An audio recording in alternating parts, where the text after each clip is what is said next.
ਸਤਨਾਮ ਸ੍ਰੀ ਵਾਹਿਗੁਰੂ ਸਾਹਿਬ JIO. ਜਾਂ ਤੇ ਇਹ ਹਾਜੀ ਅਟਕਾਇਓ, ਚਹਿ ਸ਼ਾਹ ਦੀ ਦੇਹੋ ਬਤਾਏ। ਪੂਰਬ ਮਿਲਿਓ ਬਿਲੋਕਿਓ, ਜੇ ਤੁਮ ਜਾਨਤ ਹੋ ਕਹੀਐ ਸਮਝਾਏ। ਜਾਂ ਤੇ ਇਹ ਹਾਜੀ ਅਟਕਾਇਓ, ਚਹਿ ਸ਼ਾਹ ਦੀ ਦੇਹੋ ਬਤਾਏ। ਪੂਰਬ ਮਿਲਿਓ ਬਿਲੋਕਿਓ, ਜੇ ਤੁਮ ਜਾਨਤ ਹੋ ਕਹੀਐ ਸਮਝਾਏ। ਸਤਨਾਮ ਸ੍ਰੀ ਵਾਹਿਗੁਰੂ ਜੀ। ਸਿਰ ਗੁਰ ਕੋ ਜਾ ਸਾਗਰ ਰੂਪ, ਉਹ ਜਾਗਰ ਹੈ ਸਭ ਲੋਕਨ ਮਾਓ। ਮੈਂ ਤਰਨ ਜੋ ਤੁਲਾ ਕਰਕੇ, ਨਿਜ ਬੁੱਧ ਤੇ ਪਾਰ ਪਰਿਵਾ ਬਚਾਓ। ਹੋਏ ਅਸੀਂ ਜਗ ਮੈਂ ਅਧਿਕਾਏ, ਤਉ ਮਨ ਮੈਂ ਅਤਿਸ਼ੈ ਉਤਸਾਓ। ਓ ਚਤੁਰੋ ਜੋ ਲਗ ਫਲ ਸੁੰਦਰ, ਬਾਵਨ ਹਾਥ ਪਸਾਰਤ ਤਾਓ। ਏਕ ਓੰਕਾਰ ਸਤਿਗੁਰੂ, ਤੇ ਪ੍ਰਸਾਦ ਸਚ ਹੋਏ। ਵਾਹਿਗੁਰੂ ਜੀ ਕੀ ਫਤਿਹ। ਬਿਘਨ ਬਿਨਾਸਨ ਸੋਏ। ਵਾਹਿਗੁਰੂ ਜੀ ਕੀ ਫਤਿਹ। ਬਿਘਨ ਬਿਨਾਸਨ ਸੋਏ। ਵਾਹਿਗੁਰੂ ਜੀ ਕਾ ਖਾਲਸਾ, ਵਾਹਿਗੁਰੂ ਜੀ ਕੀ ਫਤਿਹ।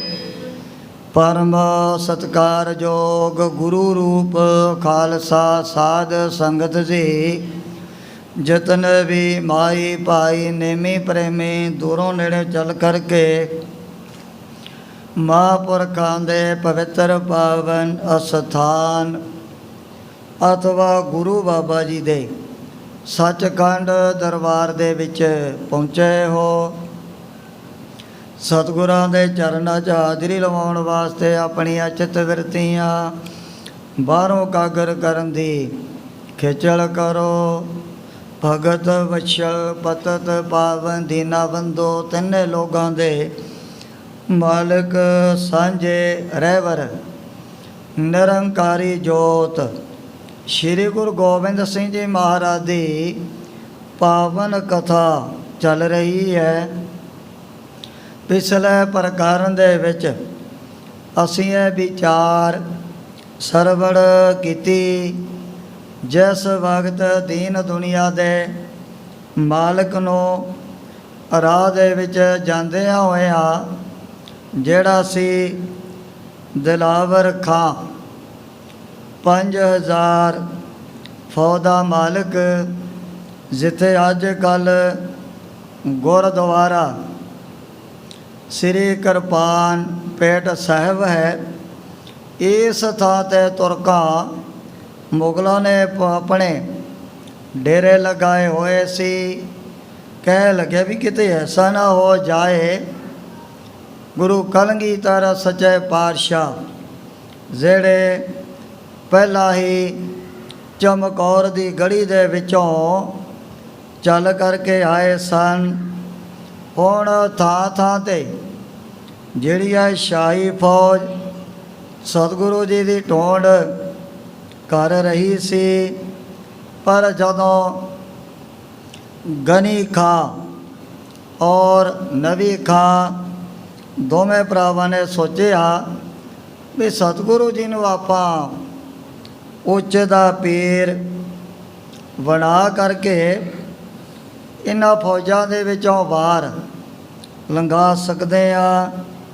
ਪਰ ਜਦੋਂ ਰਾਹ ਦੇ ਵਿੱਚ ਸਿਪਾਹੀਆਂ ਦੀ ਪਈ ਨਿਗਾਹ, ਨਵਾਬ ਨੇ ਰੋਕ ਲਿਆ ਸੀ। ਕਹਿਣ ਲੱਗਿਆ ਵੀ ਪਹਿਲਾਂ ਸਾਨੂੰ ਆਪਣੀ ਤਬਦੀਸ਼ ਕਰ ਲੈਣ ਦਿਓ, ਫਿਰ ਤੁਹਾਨੂੰ ਅੱਗੇ ਜਾਣ ਦੀ ਇਜਾਜ਼ਤ ਦਿੱਤੀ ਜਾਏਗੀ। ਜਦੋਂ ਹੋ ਗਿਆ ਸ਼ਾਮ ਦਾ ਟਾਈਮ, ਇਹ ਆਪਣੇ ਲਾਂਗਰੀ ਨੂੰ ਕਹਿਣ ਲੱਗਿਆ ਵੀ ਆਪਣੇ ਰਾਤ ਦੇ ਟਾਈਮ 'ਤੇ ਮੈਂ ਤਾਂ ਖਾਣਾ ਤਿਆਰ ਕਰ ਲੈਣਾ ਵੀ ਜੇ ਤਾਂ ਹੁਣ ਇਹ ਆਪਣੇ ਤੁਰਕ ਭਾਈਚਾਰੇ 'ਚ ਹੋਣਗੇ। ਖਾਣਾ ਖਾਣ ਲੱਗਿਆ ਕੋਈ ਵੀ ਮਨ ਦੇ ਵਿੱਚ ਸ਼ੰਕਾ ਵਹਿਮ ਨਹੀਂ ਇਹਨਾਂ ਦੇ ਪੈਦਾ ਹੋਣਾ। ਲਾਂਗਰੀ ਨੇ ਉਸ ਤਰ੍ਹਾਂ ਕੀਤਾ। ਥੋੜ੍ਹਾ ਜਿਹਾ ਅੰਧੇਰਾ ਹੋ ਗਿਆ ਸੀ। ਉਸ ਵਕਤ ਇਹਨਾਂ ਨੇ ਸਤਿਗੁਰੂ ਜੀ ਦੇ ਪਾਸ ਖਾਣਾ ਖਾਣ ਦੇ ਲਈ ਸੁਨੇਹਾ ਭੇਜਿਆ, ਪਰ ਸਤਿਗੁਰੂ ਜੀ ਕਹਿਣ ਲੱਗੇ ਉਸ ਨੌਕਰ ਨੂੰ ਵੀ ਦੇਖ ਅਸੀਂ ਤਾਂ ਆਪਣਾ ਜਿਹੜਾ ਪੱਕਾ ਰੋਜ਼ਾ ਰੱਖਿਆ ਹੋਇਆ, 8 ਪੈਰ 24 ਘੰਟਿਆਂ 'ਚ ਇੱਕ ਜੌਂ ਹੀ ਛਕਦੇ ਹਾਂ। ਭਾਈ ਦਇਆ ਸਿੰਘ, ਭਾਈ ਧਰਮ ਸਿੰਘ, ਭਾਈ ਮਾਨ ਸਿੰਘ ਦੋਵੇਂ ਭਰਾ ਗਨੀ ਖਾਂ ਅਤੇ ਨਬੀ ਖਾਂ, ਇਹਨਾਂ ਨੂੰ ਮਹਾਰਾਜ ਨੇ ਆਗਿਆ ਕੀਤੀ ਵੀ ਤੁਸੀਂ ਜਾ ਕਰਕੇ ਤੁਰਕਾ ਮੁਗਲਾ ਪਠਾਣਾ ਦੇ ਵਿੱਚ ਪਹੁੰਚਣਾ। ਸੁਣ ਕਰਕੇ ਸਿੰਘ ਕਹਿਣ ਲੱਗੇ ਗਰੀਬ ਨਵਾਜ਼ ਵੀ ਉੱਥੇ ਤਾਂ ਹੁਣ ਉਹਨਾਂ ਨੇ ਆਪਣਾ ਜਿਹੜਾ ਧਰਮ ਦਾ ਮਾਸ ਵਗੈਰਾ ਖਾਣਾ ਤਿਆਰ ਕੀਤਾ ਹੋਊਗਾ, ਫਿਰ ਅਸੀਂ ਆਪਣੇ ਆਪ ਦਾ ਕਿਵੇਂ ਬਚਾਅ ਕਰਾਂਗੇ।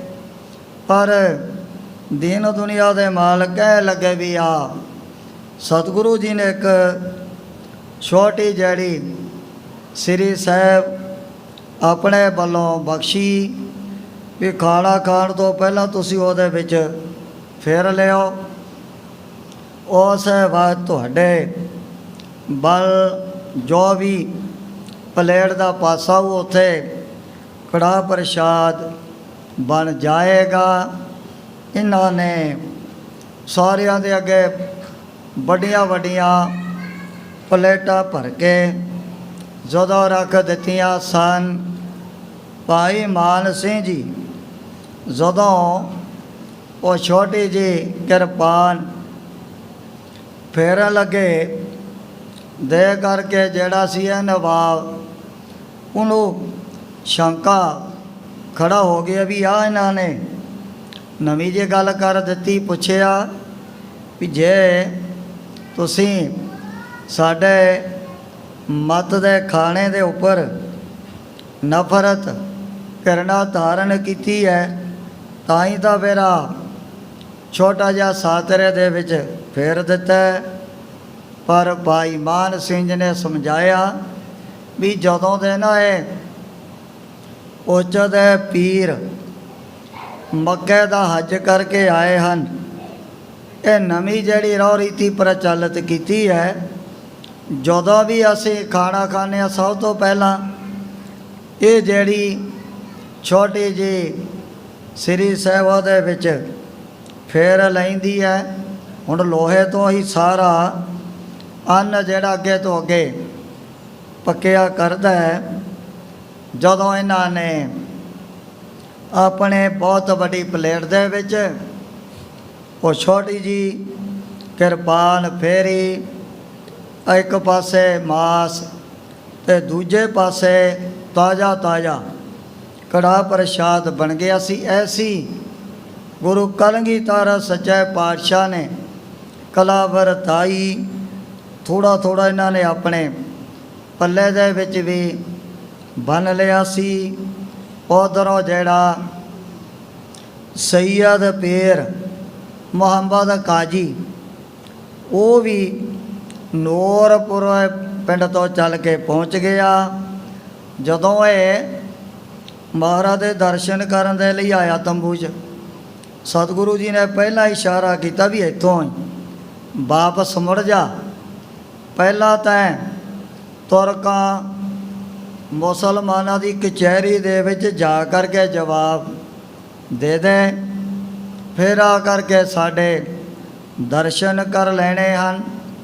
ਜਾਣ ਸਾਰ ਇਹਨੇ ਜਿਹੜੀ ਆਪਣੀ ਗਵਾਹੀ ਸਾਰੇ ਤੁਰਕਾਂ ਮੁਸਲਮਾਨਾਂ ਪਠਾਣਾਂ ਦੇ ਵਿੱਚ ਬੜਾ ਨਿਡਰ ਹੋ ਕਰਕੇ ਭਰੀ ਵੀ ਮੈਂ ਇਹਨਾਂ ਨੂੰ ਤਾਂ ਪਹਿਲਾਂ ਤੋਂ ਹੀ ਜਾਣਦਾ। ਇਹ ਤਾਂ ਬੜੀਆਂ ਕਰਾਮਾਤਾਂ ਸ਼ਕਤੀਆਂ ਦੇ ਮਾਲਕ ਹਨ। ਅਤੇ ਜਦੋਂ ਦਾ ਇਹਨਾਂ ਨੇ ਮੱਕੇ ਦਾ ਹੱਜ ਕੀਤਾ ਹੈ, ਉਦੋਂ ਤੋਂ ਹੀ ਕੇਵਲ ਅਤੇ ਕੇਵਲ ਇੱਕ ਜਿਹੜਾ ਜੌਂ ਹੀ ਅੱਠੇ ਪੈਰਾਂ ਦੇ ਵਿੱਚ ਛਕਦੇ ਹਨ। ਮੈਂ ਤਾਂ ਹੈਰਾਨ ਇਸ ਗੱਲ ਤੋਂ ਹੋ ਰਿਹਾ ਵੀ ਅਜੇ ਤੱਕ ਤੁਹਾਨੂੰ ਪੁੱਛਦੇ ਪੀਰ ਨੇ ਕੋਈ ਸ਼ਰਾਪ ਦੇ ਕਰਕੇ ਭਸਮ ਨਹੀਂ ਕੀਤਾ। ਇਹਨਾਂ ਦੇ ਤਾਂ ਉਚਾਰਨ ਕੀਤੇ ਹੋਏ ਬਚਨ ਉਸੇ ਵਕਤ ਪੂਰੇ ਹੋ ਜਾਂਦੇ ਹਨ। ਇਤਿਆਦਿਕ ਪ੍ਰਸੰਗ ਪਿੱਛੇ ਆਇਆ। ਅੱਗੇ ਜਿਸ ਪ੍ਰਕਾਰ ਸਤਿਗੁਰਾਂ ਦੀ ਪਵਿੱਤਰ ਪਾਵਨ ਕਥਾ ਦੇ ਤਾਈਂ ਗ੍ਰੰਥ ਕਰਤਾ ਭਾਈ ਸਾਹਿਬ ਭਾਈ ਸੰਤੋਖ ਸਿੰਘ ਜੀ ਉਚਾਰਨ ਕਰਦੇ ਨੇ, ਆਪਣੇ ਮਨਾਂ ਨੂੰ ਇਕਾਗਰ ਕਰਦੇ ਹੋਏ ਆਲਸ ਤੋਂ ਸਾਵਧਾਨ ਹੋ ਕਰਕੇ ਆਖੋ ਸਤਨਾਮ ਸ੍ਰੀ ਵਾਹਿਗੁਰੂ ਜੀ। ਸਤਨਾਮ ਸ੍ਰੀ ਵਾਹਿਗੁਰੂ ਜੀਓ। ਜਾਂ ਤੇ ਇਹ ਹਾਜੀ ਅਟਕਾਇਓ। ਉਸ ਸਮੇਂ ਦਿਲਾਵਰ ਕਹਿਣ ਲੱਗਿਆ ਵੀ ਸਾਨੂੰ ਚੰਗੀ ਤਰ੍ਹਾਂ ਸਾਰੀ ਗੱਲਬਾਤ ਦੱਸ, ਜੇ ਤੂੰ ਇਹਨਾਂ ਨੂੰ ਪਹਿਲਾਂ ਤੋਂ ਹੀ ਜਾਣਦਾ ਹੈ। ਚਹਿ ਸ਼ਾਹ ਦੀ ਦੇਹੋ ਬਤਾਏ। ਅਸੀਂ ਹੁਣ ਤੇਰੇ ਵੱਲੋਂ ਇਹਨਾਂ ਦੀ ਗਵਾਹੀ ਜਿਹੜੀ ਲੈਣੀ ਚਾਹੁੰਦੇ ਹਾਂ। ਪੂਰਬ ਮਿਲਿਓ ਬਿਲੋਕਿਓ ਜੇ ਤੁਮ। ਅਗਰ ਤੁਸੀਂ ਪਹਿਲਾਂ ਇਹਨਾਂ ਨੂੰ ਮਿਲੇ ਗਲੇ ਹੋਵੋਗੇ ਜਾਂ ਫਿਰ ਕਈ ਵਾਰੀ ਦੀਦਾਰ ਵੀ ਕੀਤਾ ਹੋਏਗਾ, ਜਾਣਤ ਹੋ ਕਹੀਐ ਸਮਝਾਏ। ਇਹਨਾਂ ਦੇ ਪਰਥਾਏ ਸਾਰੀ ਜਿਹੜੀ ਗੱਲਬਾਤ ਤੈਂ ਸਾਨੂੰ ਚੰਗੀ ਤਰ੍ਹਾਂ ਸਮਝਾ ਦੇਣੀ ਹੈ। ਇਸ ਕਰਕੇ ਅਸੀਂ ਇਹਨਾਂ ਨੂੰ ਰਾਹ ਦੇ ਵਿੱਚ ਜਾਂਦਿਆਂ ਹੋਇਆ ਰੋਕ ਲਿਆ ਵੀ ਕਿਤੇ ਗੁਰੂ ਜੀ ਆਪਣਾ ਭੇਸ ਬਦਲ ਕਰਕੇ ਆ ਸਾਡੇ ਲੱਖਾਂ ਦੀ ਗਿਣਤੀ ਜੀ ਫੌਜ ਜਿਹੜੀ ਘੁੰਮ ਰਹੀ ਹੈ ਉਹਦੇ ਵਿੱਚੋਂ ਬਾਹਰ ਨਾ ਨਿਕਲ ਜਾਣ। ਭਾਖਤ ਮੱਕੇ ਹਜ ਕਰ ਆਏ। ਉਹ ਸੇਵਾ ਤੇ ਜਿਹੜਾ ਸੈਯਦ ਪੀਰ ਮੁਹੰਮਦ ਕਾਜੀ ਡਟ ਕਰਕੇ ਕਹਿਣ ਲੱਗਿਆ ਇਹ ਤਾਂ ਹੁਣੇ ਹੀ ਅਜੇ ਮੱਕੇ ਦਾ ਹੱਜ ਕਰਕੇ ਆਏ ਹਨ। ਰੋਜਾ ਰੱਖ ਹਮੇਸ਼ ਤਪਤਾਏ। ਇਹ ਰੋਜਾ ਰੱਖਦਿਆਂ ਹੋਇਆ ਹਰ ਵਕਤ ਬੜੀ ਘੋਰ ਤਪੱਸਿਆ ਕਰਦੇ ਰਹਿੰਦੇ ਹਨ। ਡਾਲਤ ਮੁਖ ਮੈਂ ਇੱਕ ਜਾਉ। ਦੇਖੋ ਕਿਤਨਾ ਇਹਨਾਂ ਦਾ ਕਠਨ ਤਪ ਹੈ। ਹੁਣ ਵੀ ਅੱਠੇ ਪੈਰਾਂ 'ਚ ਇੱਕ ਜਾਉ ਖਾ ਕਰਕੇ ਆਪਣਾ ਗੁਜ਼ਾਰਾ ਕਰ ਲੈਂਦੇ ਹਨ। ਵਿਚਰਤ ਮੌਜ ਆਪਣੀ ਮਹਿ ਹਰ ਖਾਏ। ਖੁਸ਼ੀ ਦੇ ਵਿੱਚ ਆ ਕੇ ਵੱਡੇ ਵੱਡੇ ਪਿੰਡਾਂ ਔਰ ਨਗਰਾਂ ਦੇ ਵਿੱਚ ਵਿਚਰਦੇ ਰਹਿੰਦੇ ਹਨ। ਸੁਨ ਸੈਯਦ ਵਿੱਚ ਸਭਾ ਉਚਾਰਿਓ। ਜਦੋਂ ਇਸ ਨੇ ਸਾਰਿਆਂ ਦੇ ਸਾਹਮਣੇ ਹੁਣ ਸਤਿਗੁਰੂ ਜੀ ਦੀ ਰੂਹਾਨੀ ਤਾਕਤ ਨੂੰ ਤਾਂ ਇਹ ਪਹਿਲਾਂ ਤੋਂ ਹੀ ਜਾਣਨ ਵਾਲਾ ਹੈ, ਜਿਸ ਨੇ ਕਾਫੀ ਟਾਈਮ ਆਨੰਦਪੁਰ ਦੇ ਵਿੱਚ ਵੀ ਰਹਿ ਕਰਕੇ ਬਤੀਤ ਕੀਤਾ ਸੀ। ਸੈਯਦ ਪੀਰ ਮੁਹੰਮਦ ਕਾਜੀ ਇਹਨੇ ਆਪਣੇ ਵੱਲੋਂ ਸੱਚੇ ਜਿਹੜੇ ਬਚਨ ਕਹਿ ਦਿੱਤੇ ਹਨ। ਇਹ ਤਾਂ ਪੀਰਨ ਪੀਰ ਮਹਾਨ। ਦੱਸਿਆ ਤਾਂ ਪੀਰਾਂ ਦੇ ਪੀਰ ਬਹੁਤ ਵੱਡੇ ਮਹਾਨ ਕਰਨੀ ਦੇ ਮਾਲਕ ਹਨ। ਮੁਖ ਤੇ ਕਹਿ ਸਫਲ ਹੋਏ ਤੂਰਨ। ਜਿਹੜਾ ਵਚਨ ਰਸਨਾ ਤੋਂ ਨਿਕਲ ਗਿਆ ਨਾ ਉਸੇ ਟਾਈਮ ਤੇ ਪੂਰਾ ਹੋ ਜਾਂਦਾ ਹੈ। ਕਰਹਿ ਨਿਹਾਲ ਰਿਸੇ ਕਰਹਾਨ। ਜਿਨ੍ਹਾਂ ਦੇ ਉੱਪਰ ਹੋ ਗਈ ਇਹਨਾਂ ਦੀ ਖੁਸ਼ੀ ਉਹਨਾਂ ਨੂੰ ਤਾਂ ਦਿੰਦੇ ਨੇ ਤਾਰ। ਜੇ ਕਿਸੇ ਤੇ ਹੋ ਗਏ ਨਾਰਾਜ਼ ਫਿਰ ਉਹਨਾਂ ਦੀਆਂ ਕਈ ਦਫਾ ਕੁੱਲਾਂ ਵੀ ਨਾਸ ਕਰ ਦਿੰਦੇ ਹਨ। ਔਰ ਅਚਰਜ ਮੈਂ ਇਹ ਅਟਕਾਏ। ਇਹ ਜਿਹੜਾ ਪੀਰ ਮੁਹੰਮਦ ਦਾ ਕਾਜੀ ਸੁਣ ਕਰਕੇ ਕਹਿਣ ਲੱਗੇ ਵੀ ਮੈਂ ਤਾਂ ਇਹ ਵਾਰਤਾ ਦੇ ਕਰਕੇ ਮਨ ਦੇ ਵਿੱਚ ਬੜਾ ਹੈਰਾਨ ਹੋ ਰਿਹਾ ਹਾਂ। ਤੁਮਕੋ ਸ਼ਰਾਪ ਨ ਕੀਨ ਬਖਾਨ। ਅਜੇ ਤੱਕ ਉੱਚਦੇ ਪੀਰ ਨੇ ਨਾਰਾਜ਼ ਹੋ ਕਰਕੇ ਤੁਹਾਨੂੰ ਆਪਣੇ ਵੱਲੋਂ ਸ਼ਰਾਪ ਨਹੀਂ ਦਿੱਤਾ ਹੈ। ਕਹਿ ਬਾਕ ਤੋ ਪ੍ਰਿਥੀ ਉਲਟ ਦੇ। ਇਹ ਤਾਂ ਇੱਕ ਵਚਨ ਦੇ ਨਾਲ ਕਹੇ ਤਾਂ ਤਰਨ ਕੋਡੀ ਕਰੋ। ਆ ਜਿਹੜੀ ਤਨੀ ਵੱਡੀ ਧਰਤੀ ਹੈ ਨਾ, ਇੱਕ ਵਚਨ ਕਰਕੇ ਉਸ ਨੂੰ ਉਲਟਾ ਸਕਦੇ ਹਨ। ਅਤ ਸਮਰੱਥ ਅਦਕ ਬਲਵਾਨ। ਇਹਨਾਂ ਦੇ ਅੰਦਰ ਤਾਂ ਬੜੀਆਂ ਸ਼ਕਤੀਆਂ, ਬੜੀਆਂ ਜਿਹੜੀਆਂ ਕਰਾਮਾਤਾਂ ਭਰੀਆਂ ਹੋਈਆਂ ਹਨ। ਤੁਮ ਸੋ ਛਿਮਾ ਕਰੀ ਨਾ ਕਹਿਓ। ਦੇਖੋ ਤੁਹਾਡੇ ਤੋਂ ਉੱਪਰ ਤਾਂ ਇਹਨਾਂ ਨੇ ਬੜੀ ਖਿਮਾ ਧਾਰਨ ਕਰਕੇ ਰੱਖੀ ਹੋਈ ਹੈ। ਕੋਈ ਵੀ ਹੋ ਜਿਹਾ ਬਚਨ ਜ਼ਬਾਨ ਤੋਂ ਨਹੀਂ ਕੀਤਾ ਹੈ। ਕੁਛ ਆਪਣੇ ਭਾਗ ਭਲੇ ਲਿਹੋ ਜਾਨ। ਉਸ ਵਕਤ ਜਿਹੜਾ ਸੈਯਦ ਪੀਰ ਮੁਹੰਮਦ ਕਾਜੀ ਕਹਿ ਲੱਗਿਆ ਵੀ ਤੁਹਾਡੇ ਤਾਂ ਮੈਨੂੰ ਬਹੁਤ ਵੱਡੇ ਭਾਗ ਸਾਹਮਣੇ ਦਿਸ ਰਹੇ ਹਨ, ਜਿਸ ਕਰਕੇ ਉੱਚਦੇ ਪੀਰ ਨੇ ਕੋਈ ਵੀ ਹੋ ਜਿਹਾ ਜਿਹੜਾ ਸ਼ਰਾਪ ਦਾ ਵਚਨ ਰਸਨਾ ਤੋਂ ਨਹੀਂ ਕੀਤਾ ਹੈ। ਅਨਕ ਬਾਰ ਮੈਂ ਪਰਖਨ ਕੀਨੇ। ਇਹਨਾਂ ਦੇ ਬਚਨ ਤਾਂ ਮੈਂ ਪਤਾ ਨਹੀਂ ਕਿਤਨੀ ਦਫਾ ਆਪ ਸਾਹਮਣੇ ਪਰਖੇ ਹਨ। ਸਫਲ ਹੈ ਸਹਿਜ ਸੁਭਾਏ ਬਖਾਨ। ਸੋਤਾ ਸਿੱਧ ਨਿਕਲਿਆ ਹੋਇਆ ਬਚਨ ਉਹ ਵੀ ਉਸ ਟਾਈਮ ਤੇ ਪੂਰਾ ਹੋ ਜਾਂਦਾ ਹੈ। ਅਬ ਬਖਸ਼ਾਵੋ ਬੰਦ ਕਦਮ ਤਿਨ। ਜੇ ਤੁਸੀਂ ਆਪਣਾ ਭਲਾ ਚਾਹੁੰਦੇ ਹੋ, ਜਾ ਕਰਕੇ ਆਪਣੀ ਜਿਹੜੀ ਆ ਗਲਤੀ ਭੁੱਲ ਪਹੁੰਚਦੇ ਪੀਰ ਦੇ ਕੋਲੋਂ ਬਖਸ਼ਾ ਲਓ। ਜੇ ਕਿਤੇ ਮਾੜੀ ਜੀ ਵੀ ਨਾਰਾਜ਼ਗੀ ਹੋ ਗਈ ਦੇ ਲਓ, ਫਿਰ ਤੁਹਾਡੇ ਆ ਸਾਰੇ ਘਰ ਘਾਟੀ ਬਰਬਾਦ ਹੋ ਸਕਦੇ ਹਨ। ਹਾਥ ਜੋਰ ਕਰ ਬਿਨੈ ਮਹਾਨ। ਜੋ ਤੁਸੀਂ ਇਹਨਾਂ ਨੂੰ ਰਾਹ ਦੇ ਵਿੱਚ ਆ ਰੋਕਣ ਦਾ ਬਹੁਤ ਵੱਡਾ ਅਪਮਾਨ ਕੀਤਾ ਹੈ। ਕਰੋ ਖਲਾਸੀ ਸਵੇਛਾ ਵਿਚਰਹਿ। ਇਹਨੇ ਬਹੁਤ ਵੱਡੇ ਉੱਚਦੇ ਪੀਰ ਹਰ ਵਕਤ ਆਪਣੀ ਮੌਤ ਦੇ ਵਿੱਚ ਥਾਂ ਤੇ ਵਿਚਰਦੇ ਰਹਿੰਦੇ ਹਨ। ਜਾਮਾ ਪਾਕ ਜੋਹਦ ਵੱਡ ਠਾਨ। ਬਹੁਤ ਜਿਹੜਾ ਪਵਿੱਤਰ ਜਾਮਾ ਇਹਨਾਂ ਨੇ ਧਾਰਨ ਕੀਤਾ ਹੋਇਆ ਹੈ। ਸੁਨ ਉਮਰਾਵ ਡਰਿਓ ਉਰ ਅੰਤਰ। ਸੁਣਨ ਅਨੁਸਾਰ ਸੈਯਦ ਪੀਰ ਮੁਹੰਮਦ ਕਾਜੀ ਤੋਂ ਇਹ ਜਿਹੜਾ ਨਵਾਬ ਮਨ ਦੇ ਅੰਦਰ ਬੜਾ ਭੈ ਪੀਤ ਹੋ ਗਿਆ ਸੀ। ਤਤ ਛਿਨ ਉਠਿਓ ਸਹਿਤ ਨਰ ਬ੍ਰਿੰਦ। ਆਪਣੇ ਨੌਕਰਾਂ ਚਾਕਰਾਂ ਦੇ ਸਮੇਤ ਇਤੋਸੇ ਵਕਤ ਸਤਿਗੁਰੂ ਜੀ ਨੂੰ ਮਿਲਣ ਵਾਸਤੇ ਤਿਆਰ ਹੋ ਗਿਆ ਸੀ। ਦਰਬ ਪੰਚ ਸੈ ਕਹਿ ਅਨਵਾਇਓ। ਉਸ ਬਾਤ 500 ਦੀ ਜਿਹੜੀ ਥੈਲੀ ਇਹਨੇ ਆਪਣੇ ਪਾਸ ਮੰਗਾ ਲਈ ਹੈ। ਸੈਯਦ ਸੰਗ ਆਏ ਕਰ ਬੰਦ। ਜੋ ਹੈ ਸੈਯਦ ਪੀਰ ਮੁਹੰਮਦ ਕਾਜੀ, ਉਹਨੂੰ ਵੀ ਆਪਣੇ ਨਾਲ ਹੀ ਲੈ ਲਿਆ ਸੀ। ਨਮਸਕਾਰ ਕਰ ਬੈਠ ਗਇਓ ਢਿੱਗ। ਜਦੋਂ ਇਹ ਨਵਾਬ ਉੱਚਦੇ ਪੀਰ ਨੂੰ ਸਲਾਮ ਅਲੈਕਮ ਕਰਕੇ ਪਾਸ ਬੈਠ ਗਿਆ ਸੀ। ਬਿਨਤੀ ਬੋਲਿਓ ਪੀਰ ਬਿਲੰਦ। ਉਸ ਵਕਤ ਦੋਵੇਂ ਹੱਥ ਜੋੜ ਕੇ ਉੱਚਦੇ ਪੀਰ ਦੇ ਅੱਗੇ ਬਾਰ-ਬਾਰ ਬੇਨਤੀਆਂ ਕਰਨ ਲੱਗ ਪਿਆ ਹੈ। ਅਟਕਾਵਨ ਕੀ ਕੀਨ ਅਵਗਿਆ। ਐ ਪੀਰ ਜੀ, ਜੋ ਮੈਂ ਤੁਹਾਨੂੰ ਰਸਤੇ ਦੇ ਵਿੱਚ ਜਾਂਦਿਆਂ ਆ ਰੋਕਣ ਦੀ ਮੇਰੇ ਕੋਲ ਬਹੁਤ ਵੱਡੀ ਅਪਵੱਗਿਆ ਹੋ ਗਈ ਹੈ। ਸੋ ਬਖਸ਼ੋ ਤੁਮ ਹੋ ਬਖਸ਼ੰਦ। ਆਪ ਬੜੇ ਦਿਆਲੋ ਕਿਰਪਾਲੂ ਬਖਸ਼ਣ ਵਾਲੇ ਹੋ। ਅਗਰ ਪੰਚ ਸਹਿ ਧਰੇ ਰਜਤ ਪਣ।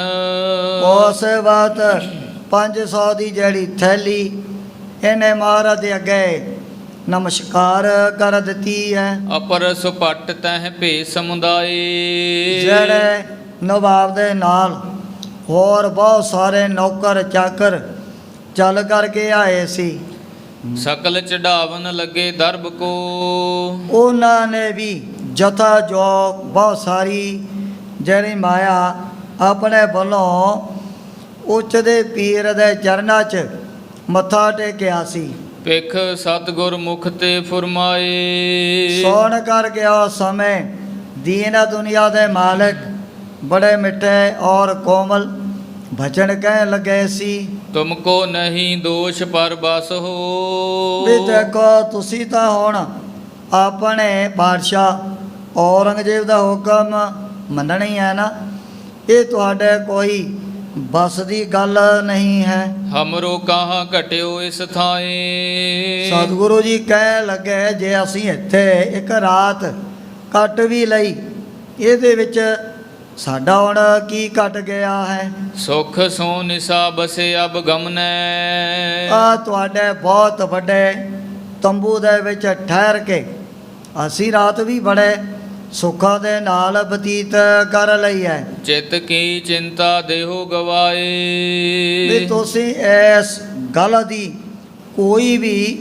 ਮਨ ਦੇ ਵਿੱਚ ਚਿੰਤਾ ਨਹੀਂ ਕਰਨੀ ਵੀ ਅਸੀਂ ਤਾਂ ਪੀਰ ਦਾ ਬੜਾ ਅਨਾਦਰ ਤੇ ਬੜਾ ਅਪਮਾਨ ਕਰ ਬੈਠੇ ਆ। ਖੁਸ਼ੀ ਜਾਨ ਆਪਣੇ ਪਰ ਤਿਸ ਛਿਨ। ਜਦੋਂ ਨਵਾਬ ਨੇ ਦੇਖਿਆ ਵੀ ਜਿਹੜਾ ਉੱਚਦੇ ਪੀਰ ਤਾਂ ਮੇਰੇ ਉੱਪਰ ਬੜੇ ਪ੍ਰਸੰਨ ਹੋ ਗਏ ਹਨ, ਹਾਥ ਬੰਦ ਕਰ ਕਹਿ ਉਮਰਾਏ। ਬਾਰ ਬਾਰ ਇਹ ਦੋਵੇਂ ਹੱਥ ਜੋੜ ਕੇ ਸਤਿਗੁਰੂ ਜੀ ਦੇ ਅੱਗੇ ਫਿਰ ਬੇਨਤੀਆਂ ਹੀ ਕਰਨ ਲੱਗ ਪਏ ਸੀ। ਗਮਨ ਹੋ ਇੱਛਾ ਜਹਾਂ ਤੁਮਾਰੀ। ਐ ਪੀਰ ਜੀ ਜਿੱਥੇ ਵੀ ਤੁਹਾਡੀ ਮੌਜ ਹੈ ਉਸ ਥਾਂ ਤੇ ਆਪ ਵਿਚਰ ਸਕਦੇ ਹੋ। ਫੇਰ ਦਰਸ ਮੋਹ ਕਹੋ ਦੇਹੋ ਆਏ। ਦੁਬਾਰਾ ਫੇਰ ਮੈਨੂੰ ਕਦੋਂ ਆਪ ਦੇ ਦਰਸ਼ਨ ਹੋ ਸਕਦੇ ਹਨ। ਇਮ ਕਹਿ ਉਠਿਓ ਗਇਓ ਗੜ ਅੰਤਰ। ਇਉਂ ਜਿਹੜਾ ਸੀ ਇਹ ਨਵਾਬ ਮਹਾਰਾਜ ਨੂੰ ਟੇਕ ਕਰਕੇ ਮੱਥਾ ਆਪਣਾ ਵਾਪਸ ਕਿਲੇ ਦੇ ਵਿੱਚ ਚਲਿਆ ਗਿਆ ਸੀ। ਸ਼੍ਰੀ ਪ੍ਰਭ ਪਲੰਗ ਲਿਓ ਉਠਵਾਏ। ਉਸ ਵਕਤ ਚਾਰਾਂ ਨੇ ਮਹਾਰਾਜ ਦਾ ਜਿਹੜਾ ਪਲੰਗ ਆਪਣੇ ਸਿਰ ਦੇ ਉੱਪਰ ਚੁੱਕ ਲਿਆ ਸੀ। ਤਹਿ ਤੇ ਗਮਨ ਕੀਨ ਮਗ ਆਛੇ। ਉਸ ਥਾਂ ਤੋਂ ਹੌਲੀ ਹੌਲੀ ਜਿੱਥੇ ਹੁਣ ਉਹਨਾਂ ਸਮਿਆਂ 'ਚ ਇਹ ਚਾਰੇ ਪਾਸੇ ਬੜੇ ਸੰਘਣੇ ਘੋਰ ਬਿਆਬਾਨ ਜੰਗਲਾਤੀ ਹੋਇਆ ਕਰਦੇ ਸੀ। ਹੁਣ ਤਾਂ ਭਾਵੇਂ ਮਾਛੀਵਾੜੇ ਦੇ ਨੇੜੇ ਦੀ ਬਹੁਤ ਵੱਡੀ ਨਹਿਰ ਵੀ ਨਿਕਲ ਚੁੱਕੀ ਹੈ, ਪਰ ਉਹਨਾਂ ਸਮਿਆਂ ਦੇ ਵਿੱਚ ਨਾ ਕੋਈ ਨਹਿਰ ਤੇ ਨਾ ਕੋਈ ਚੰਗੇ ਰਸਤੇ ਵੀ ਨਹੀਂ ਸੀ ਹੋਇਆ ਕਰਦੇ। ਚਾਰੇ ਪਾਸੇ ਜਿਹੜਾ ਨਾ ਸਤਲੁਜ ਦਾ ਦਰਿਆ ਬੜੀ ਦੂਰ ਤੱਕ ਇਹ ਫੈਲ ਕਰਕੇ ਵਗਿਆ ਕਰਦਾ ਸੀ। ਜਿੱਥੇ ਹੁਣ ਦਰਿਆਵਾਂ ਦੇ ਕਿਨਾਰੇ 'ਤੇ ਆਮ ਤੌਰ 'ਤੇ ਵੱਡੇ ਵੱਡੇ ਝਲ ਵੱਡੇ ਵੱਡੇ ਸੰਘਣੇ ਦਰਖਤ ਤਾਂ ਆਪਣੇ ਆਪ ਹੀ ਪੈਦਾ ਹੋ ਜਾਇਆ ਕਰਦੇ ਹਨ। ਚਾਰੇ ਪਾਸੇ ਰੋਈਆਂ ਬਿਆਬਾਨ ਬਹੁਤ ਹੀ ਘਣੇ ਜੰਗਲ ਪਏ ਹੁੰਦੇ ਸਨ। ਇਸ ਕਰਕੇ ਕੋਈ ਪਤਾ ਨਹੀਂ ਸੀ ਲੱਗਦਾ ਵੀ ਅੱਗੇ ਤੋਂ ਅੱਗੇ ਕਿਹੜਾ ਰੋਈਆ ਬਿਆਬਾਨਾ ਵਿੱਚੋਂ ਦੀ ਜਾ ਰਿਹਾ ਹੈ। ਚਾਰੋਂ ਸਿਰ ਧਰ ਚੱਲੇ ਉਠਾਏ। ਪਲੰਗੇ ਨੂੰ ਸਿਰਾਂ ਦੇ ਉੱਪਰ ਉਠਾ ਕੇ ਚਾਰੇ ਫਿਰ ਅੱਗੇ ਨੂੰ ਚੱਲ ਪਏ ਹਨ। ਜਬ ਕੋਸਕ ਪਰ ਪਹੁੰਚੇ ਗਮਨਤ।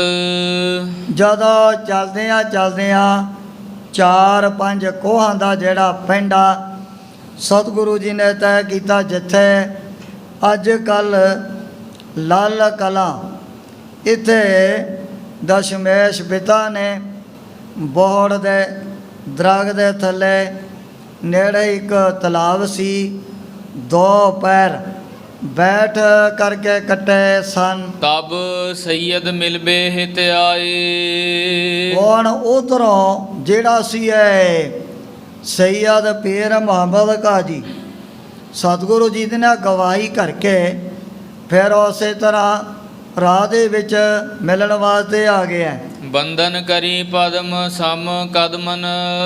ਜਦੋਂ ਇਹਨੇ ਦਸ਼ਮੇਸ਼ ਪਿਤਾ ਦੇ ਚਰਨਾਂ 'ਤੇ ਆ ਕੇ ਨਮਸਕਾਰ ਕੀਤੀ ਸੀ। ਸ਼੍ਰੀ ਪ੍ਰਭ ਮੈਂ ਸਭ ਕਹੀ ਬਣਾਏ। ਐ ਗਰੀਬਨ ਵਾ ਸੱਚੇ ਪਾਤਸ਼ਾਹ ਵੀ ਜਿਹੜੀ ਸੇਵਾ ਮੇਰੇ ਕਰਨ ਦੇ ਯੋਗ ਸੀ ਉਹ ਮੈਂ ਫਿਰ ਸਾਰੇ ਤੁਰਕਾਂ ਮੁਗਲਾਂ ਪਠਾਣਾ ਉਸ ਨਵਾਬ ਦੇ ਪਾਸ ਆਪ ਦੀ ਜਿਹੜੀ ਗਵਾਹੀ ਪਰ ਦਿੱਤੀ ਹੈ। ਜੇ ਪਛਾਤ ਹੋਏ ਕੁਛ ਨਿਰਣੈ। ਜੇ ਬਾਅਦ ਦੇ ਵਿੱਚ ਤੁਰਕ ਮੁਗਲ ਪਠਾਨ ਇਕੱਠੇ ਹੋ ਕਰਕੇ ਕੋਈ ਨਿਰਣਾ ਕਰਨ ਲੱਗ ਪਏ, ਮਹਾਰਾਜ ਫਿਰ ਮੇਰਾ ਗਰੀਬ ਦਾ ਕੀ ਬਣੇਗਾ। ਤਬ ਰਾਵਰ ਕੀ ਚਾਹੋ ਸਹਾਏ। ਉਸ ਟਾਈਮ ਤੇ ਫਿਰ ਆਪ ਨੇ ਹੀ ਮੇਰੀ ਸਹਾਇਤਾ ਮਦਦ ਕਰਨੀ ਹੈ। ਨਹੀਂ ਅਵਗਿਆ ਕਰਹਿ ਤੁਰਕ ਮਮ। ਆ ਜਿਹੜੇ ਤੁਰਕ ਮੁਗਲ ਪਠਾਨ ਦੁਸ਼ਟ ਪਾਪੀ ਇਕੱਠੇ ਹੋ ਕਰਕੇ ਕਿਤੇ ਮੇਰਾ ਅਪਮਾਨ ਨਾ ਕਰਨ ਲੱਗ ਜਾਣ ਵੀ ਤੈਮੀ ਆਪਣੇ ਵੱਲੋਂ ਉਹ ਗੁਰੂ ਜੀ ਦੀ ਗਵਾਹੀ ਪਰ ਦਿੱਤੀ ਹੈ। ਪਰ ਇਹ ਹੈ ਅਕਾਲ ਪੁਰਖ ਵਾਹਿਗੁਰੂ ਦਾ ਬਿਰਧ ਸੁਭਾਅ ਆਪਣੇ ਸੇਵਕਾਂ ਦਾਸਾਂ ਨੂੰ ਜਿਹੜੀਆਂ ਨੇ ਇਹੋ ਜਿਹੀਆਂ ਔਖੀਆਂ ਘੜੀਆਂ ਉਹਨਾਂ ਦੇ ਵਿੱਚੋਂ ਵੀ ਬਚਾ ਲੈਂਦੇ ਹਨ। ਔਖੀ ਘੜੀ ਨਾ ਦੇਖਣ ਦੇਈ ਆਪਣਾ ਬਿਰਧ ਸੰਭਾਲੇ, ਹਾਥ ਦੇ ਰੱਖੇ ਆਪਣੇ ਕੋ ਸਾਸ ਸਾਸ ਪਰਤ ਪਾਲੇ।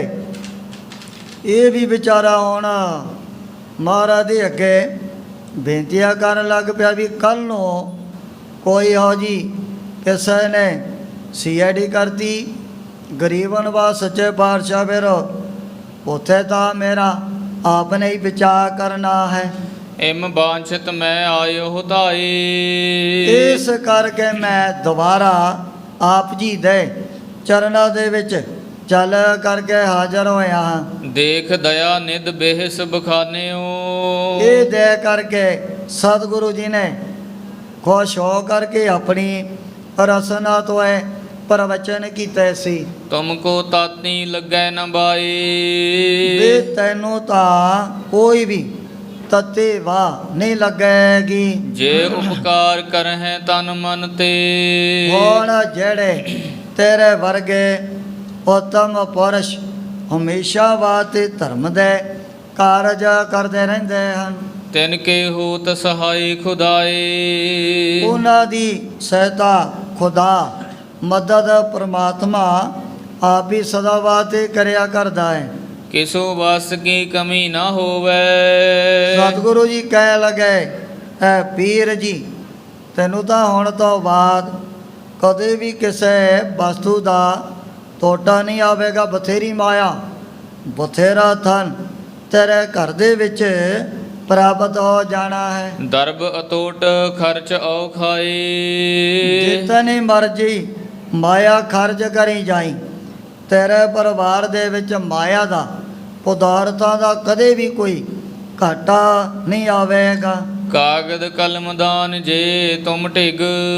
ਸਤਿਗੁਰੂ ਜੀ ਪੁੱਛਣ ਲੱਗੇ ਵੀ ਜੇ ਤੇਰੇ ਪਾਸ ਕੋਈ ਕਲਮ ਦਾਨ ਜਾਂ ਕਾਗਜ਼ ਵਗੈਰਾ ਹੈ।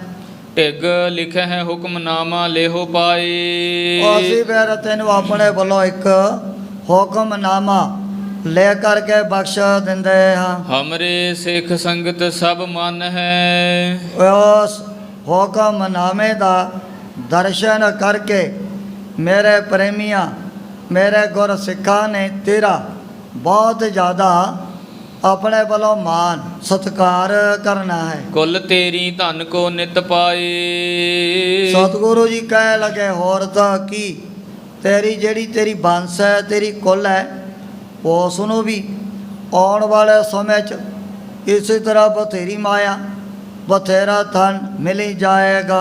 ਸੁਨ ਸੈਯਦ ਕਾਗਦ ਤਬਦੀਨਸ। ਸੋਣ ਕਰਕੇ ਜਿਹੜਾ ਸੈਯਦ ਪੀਰ ਮੁਹੰਮਦ ਕਾਜੀ ਉਹਨੇ ਆਪਣੇ ਵੱਲੋਂ ਮਹਾਰਾਜ ਦੇ ਅੱਗੇ ਕਾਗਜ਼ ਕਰ ਦਿੱਤਾ ਸੀ। ਲਿਖਿਓ ਹੁਕਮਨਾਮਾ ਸੁਖਦਾਈ। ਸੁੱਖਾਂ ਦੇ ਦਾਤੇ ਨੇ ਆਪਣੇ ਵੱਲੋਂ ਜਿਹੜਾ ਹੁਕਮਨਾਮਾ ਉਹ ਸਮੇਂ ਇਹਨੂੰ ਬਖਸ਼ਿਆ ਸੀ।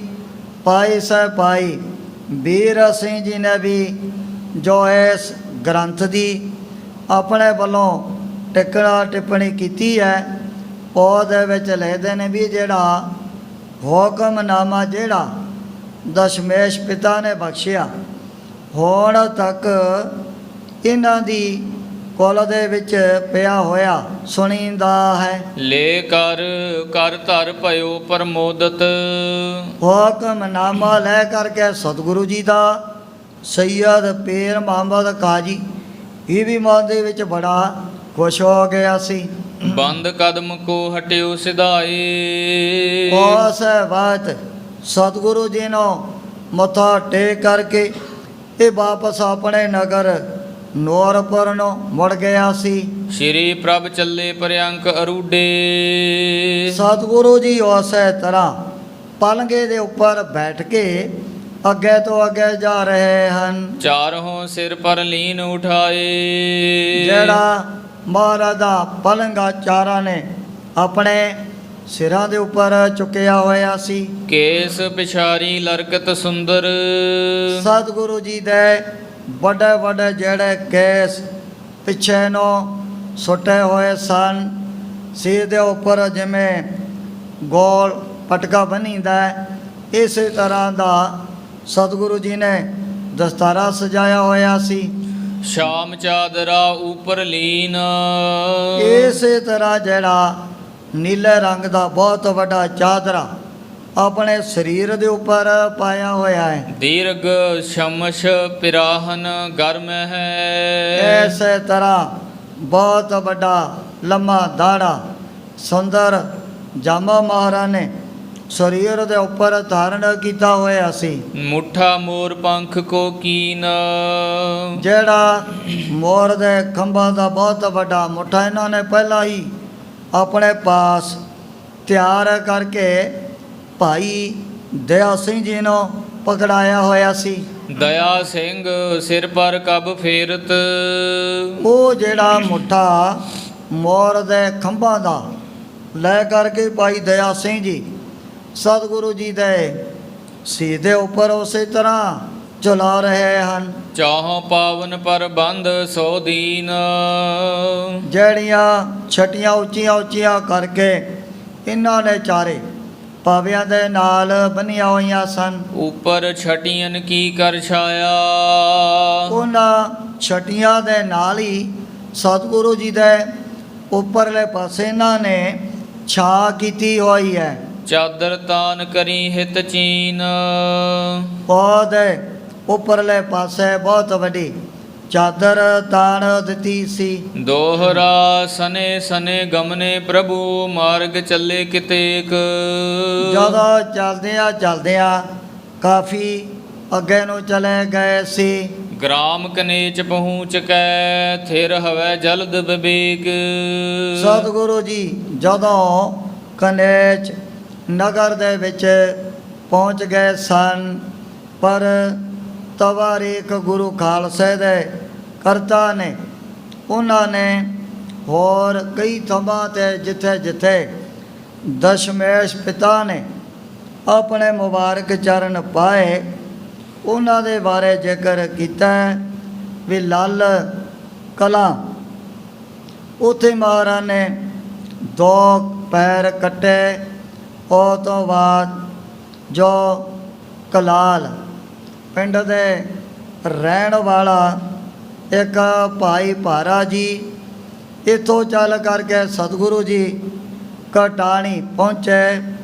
ਉਹ ਤੋਂ ਅੱਗੇ ਫਿਰ ਜੋ ਰਾਮਪੁਰ, ਉਹਨਾਂ ਸਮਿਆਂ ਦੇ ਵਿੱਚ ਪਿੰਡ ਛੋਟਾ ਜਿਹਾ ਹੀ ਹੋਇਆ ਕਰਦਾ ਸੀ। ਸਤਿਗੁਰੂ ਜੀ ਨੇ ਅੰਮ੍ਰਿਤ ਵੇਲੇ ਜਾ ਕਰਕੇ ਪਹਿਲਾਂ ਸੋਚਾਚਾਰ ਕਿਰਿਆ ਕੀਤੀ।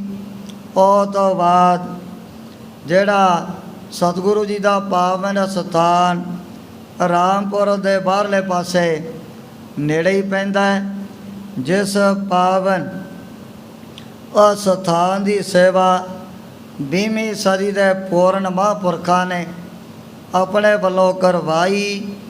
ਦਸ਼ਮੇਸ਼ ਪਿਤਾ ਨੇ ਜਦੋਂ ਦਾਤਨ ਕਰਦਿਆਂ ਉਹ ਜਿਹੜੀ ਰੇਰੂ ਦੇ ਦਰਖਤ ਦੀ ਦਾਤਣ ਮਹਾਰਾਜ ਨੇ ਆਪਣੇ ਹੱਥਾਂ ਦੇ ਨਾਲ ਧਰਤੀ ਦੇ ਵਿੱਚ ਗੱਡੀ ਵਰਦਾਨ ਦਿੱਤੇ ਵੀ ਇਹ ਤੋਂ ਬਹੁਤ ਵੱਡਾ ਰੇਰੂ ਸਾਹਿਬ ਦਾ ਜਿਹੜਾ ਦਰਖਤ ਪੈਦਾ ਹੋ ਜਾਣਾ ਹੈ।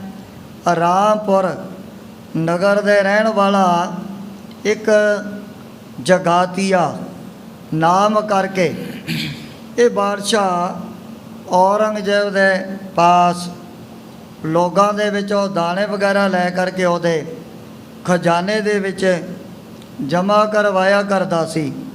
ਜਦੋਂ ਇਹਨੇ ਸੁਣਿਆ ਵੀ ਗੁਰੂ ਜੀ ਆ ਸਾਡੇ ਇਲਾਕੇ ਦੇ ਵਿੱਚ ਪਹੁੰਚੇ ਹਨ ਤੇ ਇਹਨਾਂ ਨੇ ਤਾਂ ਮੇਰੇ ਦਰਵਾਜ਼ੇ ਦੇ ਅੱਗੋਂ ਦੀ ਲੰਘਣਾ ਹੈ।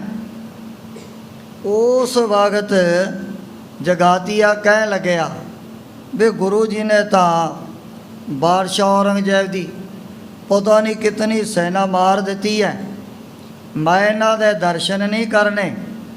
ਉਹਨੇ ਆਪਣਾ ਦਰਵਾਜ਼ਾ ਬੰਦ ਕਰ ਲਿਆ। ਉਧਰੋਂ ਜਿਹੜਾ ਇਹਦਾ ਭਤੀਜਾ ਕਲਾਲ ਪੰਡ ਜਿਹਦੇ ਨਾਨਕੇ ਸਨ, ਇਹਨੂੰ ਪਤਾ ਲੱਗਿਆ ਵੀ ਗੁਰੂ ਜੀ ਇੱਧਰ ਸਾਡੇ ਪਿੰਡਾਂ ਦੇ ਵੱਲ ਆਏ ਹੋਏ ਹਨ। ਉਸੇ ਵਕਤ ਇੱਕ ਇਹ ਦੁੱਧ ਦੀ ਕਾੜਨੀ ਲੈ ਕਰਕੇ ਦਸ਼ਮੇਸ਼ ਪਿਤਾ ਦੇ ਪਾਸ ਹਾਜ਼ਰ ਹੋਇਆ ਸੀ। ਸਤਿਗੁਰੂ ਜੀ ਨੇ ਗਰਮ ਗਰਮ ਦੁੱਧ ਕਾੜਨੀ ਚੋਂ ਸੰਗਤਾਂ ਨੂੰ ਵਰਤਾਇਆ, ਕੁਝ ਆਪ ਵੀ ਛਕਿਆ ਸੀ। ਉਸ ਨੂੰ ਪੁੱਛਣ ਲੱਗਾ, ਕਾਕਾ ਵੀ ਤੇਰਾ ਨਾਮ ਕੀ ਹੈ? ਸੁਣ ਕਰਕੇ ਕਹਿਣ ਲੱਗਿਆ, ਮਹਾਰਾਜ ਨਾਂ ਤਾਂ ਮੇਰਾ ਮਾਂ ਪਿਓ ਨੇ ਬਹੁਤ ਵੱਡਾ ਭਾਰਾ ਰੱਖਿਆ ਹੋਇਆ, ਪਰ ਮੈਂ ਹਾਂ ਇਸ ਵੇਲੇ ਕੱਖਾਂ ਤੋਂ ਵੀ ਹੌਲਾ। ਸਤਿਗੁਰੂ ਜੀ ਕਹਿਣ ਲੱਗੇ ਵੀ ਕੋਈ ਗੱਲ ਨਹੀਂ, ਪਰਮਾਤਮਾ ਨੇ ਤੈਨੂੰ ਬਹੁਤ ਭਾਰਾ ਬਣਾ ਦੇਣਾ ਹੈ। ਬੇਨਤੀ ਕੀਤੀ, ਸੱਚੇ ਪਾਤਸ਼ਾਹ ਆ ਵੀ ਜਿਹੜਾ ਮੇਰਾ ਚਾਚਾ ਜਗਾਤੀਆ ਨਾਮ ਕਰਕੇ ਇਹ ਮੈਨੂੰ ਜ਼ਮੀਨ ਦੇ ਲਾਲਚ ਮਾਰਨਾ ਚਾਹੁੰਦਾ ਹੈ। ਸੁਣ ਕਰਕੇ ਸਤਿਗੁਰੂ ਜੀ ਕਹਿ ਲੱਗੇ, ਨਾ ਜਗਤੀਆ ਨਾ ਭਗਤੀਆ, ਇਹ ਬੜੀ ਕਮੋਤੇ ਮਰੇਗਾ। ਸਤਿਗੁਰੂ ਜੀ ਨੇ ਕਟਾਣੀ ਸਾਹਿਬ ਇਸੇ ਤਰ੍ਹਾਂ ਰੇਰੂ ਸਾਹਿਬ ਵੀ ਆਪਣੇ ਚਰਨ ਪਾਏ। ਉਹ ਤੋਂ ਬਾਅਦ ਅੱਗੇ ਤੋਂ ਅੱਗੇ ਸਤਿਗੁਰੂ ਜੀ ਕਨੇਚ ਪਿੰਡ ਦੇ ਵਿੱਚ ਪਹੁੰਚੇ ਸਨ। ਚੌਪਈ ਇੱਕ ਗੁਰਸਿੱਖ ਬਸਹਿ ਤਿਸ ਮਾਹੇ। ਕਨੇਚ ਪਿੰਡ ਦੇ ਵਿੱਚ ਇੱਕ ਪਾਈ ਫਤਾ ਨਾਮ ਕਰਕੇ ਜਿਹੜਾ ਨੰਬਰਦਾਰ ਵਸਦਾ ਸੀ। ਗਿਆਨੀ ਗਿਆਨ ਸਿੰਘ ਜੀ ਦੇ ਲਿਖਣ ਦੇ ਮੁਤਾਬਕ ਵੀ ਜਿਹੜਾ ਇਹ ਫਤਾ ਨਾਮ ਕਰਕੇ ਨੰਬਰਦਾਰ ਪਹਿਲਾਂ ਵੀ ਸਤਿਗੁਰੂ ਜੀ ਦੇ ਪਾਸ ਕਈ ਦਫਾ ਆਪਣੇ ਵੱਲੋਂ ਜਿਹੜੇ ਘੋੜੇ ਇਹ ਸੇਵਾ ਦੇ ਵਿੱਚ ਭੇਟਾ ਕਰਕੇ ਆਇਆ ਕਰਦਾ ਸੀ। ਹੁਣ ਵੀ ਜਦੋਂ ਸਤਿਗੁਰੂ ਜੀ ਪੰਜਾਂ ਗੁਰ ਸਿੱਖਾਂ ਦੇ ਸਮੇਤ ਚਲਦਿਆਂ ਕਨੇਚ ਪਿੰਡ ਦੇ ਵਿੱਚ ਪਹੁੰਚ ਗਏ ਸਨ। ਜਾਟ ਜਨਮ ਫੱਤਾ ਕਹਿ ਤਾਹੇ। ਤੇ ਇਹਦਾ ਜਿਹੜਾ ਜਨਮ ਜ਼ਿਮੀਂਦਾਰ ਘਰਾਣੇ ਦੇ ਵਿੱਚ ਹੋਇਆ ਸੀ। ਨਿਕਟ ਆਏ ਤਿਨ ਸਤਿਗੁਰ ਹੇਰੇ। ਜਦੋਂ ਰਾਹ ਦੇ ਵਿੱਚ ਜਾਂਦਿਆਂ ਹੋਇਆ ਫਤਿਹ ਨੰਬਰਦਾਰ ਨੇ ਵੀ ਮਹਾਰਾਜ ਦੀ ਪਹਿਚਾਣ ਕਰ ਲਈ ਸੀ। ਕਰੀ ਚਨਾਰੀ ਹਵੈ ਤਬ ਨੇਰੇ। ਜਦੋਂ ਭਾਈ ਫਤਾ ਨੰਬਰਦਾਰ ਪਹਿਚਾਣ ਕਰਕੇ ਫਿਰ ਸਤਿਗੁਰੂ ਜੀ ਦੇ ਨੇੜੇ ਚਲਿਆ ਗਿਆ ਸੀ। ਸ੍ਰੀ ਗੁਰੂ ਗੋਬਿੰਦ ਸਿੰਘ ਪਛਾਨੇ। ਇਸ ਨੇ ਵੀ ਦਰਸ਼ਨ ਕਰਕੇ ਸਤਿਗੁਰੂ ਜੀ ਦੀ ਪਹਿਚਾਣ ਕਰ ਲਈ ਸੀ। ਹਾਥ ਬੰਦ ਕਰ ਬੰਧਨ ਠਾਨੇ। ਪਹਿਲਾਂ ਇਹਨੇ ਦੋਵੇਂ ਹੱਥ ਜੋੜ ਕੇ ਚਰਨਾਂ ਤੇ ਨਮਸਕਾਰ ਕੀਤੀ ਸੀ। ਥਿਰਿਓ ਸਮੀਪ ਬੈਠਗਾ ਜਬ ਹੂੰ। ਜਦੋਂ ਭਾਈ ਫੱਤਾ ਨੰਬਰਦਾਰ ਮੱਥਾ ਟੇਕਣ ਤੋਂ ਬਾਅਦ ਸਤਿਗੁਰੂ ਜੀ ਦੇ ਨੇੜੇ ਹੋ ਕਰਕੇ ਬੈਠ ਗਿਆ। ਦੇਖ ਪ੍ਰਭੂ ਦਿਸ਼ ਬੋਲਿਓ ਤਬ ਹੂੰ। ਉਸ ਸਮੇਂ ਫੱਤੇ ਨੇ ਸਤਿਗੁਰੂ ਜੀ ਦੇ ਅੱਗੇ ਦੋਵੇਂ ਹੱਥ ਜੋੜ ਕਰਕੇ ਕੋਈ ਸੇਵਾ ਬਾਰੇ ਵੀ ਆਪਣੇ ਵੱਲੋਂ ਬੇਨਤੀ ਕੀਤੀ ਸੀ। ਸੇਵਾ ਕਰਨ ਮੋਹਿ ਫਰਮਾਵੋ।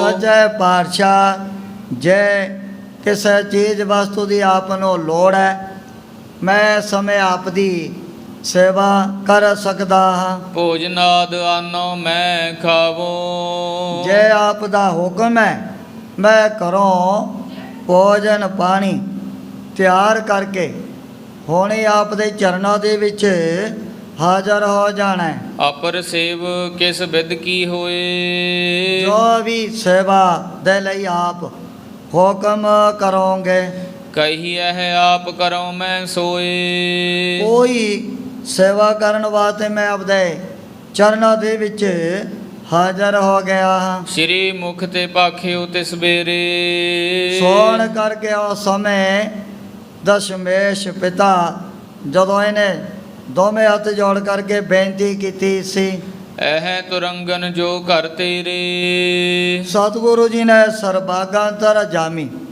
ਫਤਿਹ ਨੰਬਰਦਾਰ ਨੂੰ ਕਹਿਣ ਲੱਗੇ ਵੀ ਜਿਹੜੀ ਤੈਂ ਬਹੁਤ ਵੱਡੀ ਘੋੜੀ ਮਹਿੰਗੀ ਆਪਣੇ ਘਰ ਦੇ ਵਿੱਚ ਬੰਨੀ ਹੋਈ ਹੈ, ਸੋ ਅਭਿਆਨ ਦੇਹੋ ਹਮ ਤਾਈ। ਜੇ ਤੋਂ ਸਾਨੂੰ ਅਸਵਾਰੀ ਕਰਨ ਦੇ ਲਈ ਉਹ ਬਹੁਤ ਵੱਡੀ ਘੋੜੀ ਬਖਸ਼ ਦੇਵੇਂਗਾ। ਚੜ ਤਿਸ ਪਰ ਗਮਨ ਅਗਵਾਈ। ਹੁਣ ਅਸੀਂ ਉਸ ਘੋੜੀ ਦੇ ਉੱਪਰ ਚੜ ਕਰਕੇ ਇਹ ਤੋਂ ਅੱਗੇ ਕਾਫੀ ਦੂਰ ਲੰਘ ਜਾਵਾਂਗੇ। ਸੁਨ ਫਤਿਹ ਚਿਤ ਬੀਚ ਵਿਚਾਰੀ। ਸੋਣ ਕਰਕੇ ਫੱਤਾ ਨੰਬਰਦਾਰ ਮਨ ਦੇ ਵਿੱਚ ਸੋਚਣ ਲੱਗ ਪਿਆ ਸੀ।